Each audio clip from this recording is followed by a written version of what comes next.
μπορείτε να μπείτε όσο εύκολα μπορείτε να βγείτε. Αφού μπήκα, οπότε θέλω βγαίνω. Πάντως μπήκα. Βαρέθηκα εκεί κάτω μόνος μου και σκέφτηκα να ανέβω. Μεγαλοφυή σκέψη. Αλλά σας παρακαλώ, συνεχίστε σαν να μην είμαι εγώ εδώ. Σας παρακαλώ, συνεχίστε. Αυτό μια κουβέντα είναι.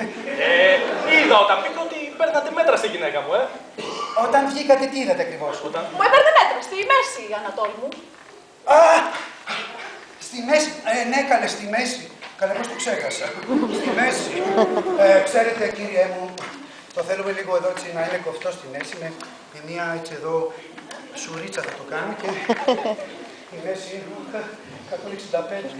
Και το μαλλικάκι εδώ που... Τι 165! Η δική μου η μέση είναι 55, εδώ και 4 χρόνια. Αχ, τι μπανάλ, κυρία μου.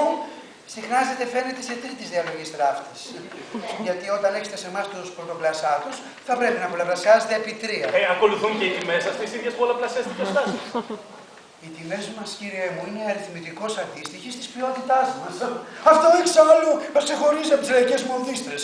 Έπειτα, όπως βλέπετε, εμείς δεν καλοδεχόμαστε να κρατάμε μεσούρα. Εμείς, όπως βλέπετε, μετρούμε πάντα με τα χέρια.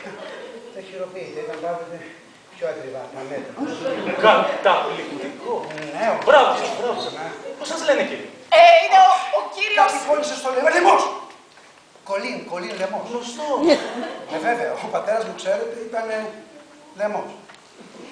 Δηλαδή, και ο θείος μου, Λεμός ήταν. Ναι, γνωστό όνομα, όμως ξέρετε κάτι.